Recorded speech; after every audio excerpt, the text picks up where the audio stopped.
ಬಂದರೆ ದಾಸರ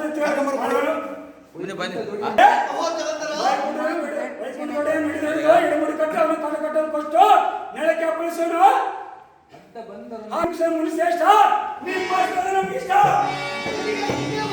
ಮತ್ತು ನಿನ್ನ ಐಶ್ವರ್ಯವನ್ನು ನೀನು ಪಡೆದುಕೋ.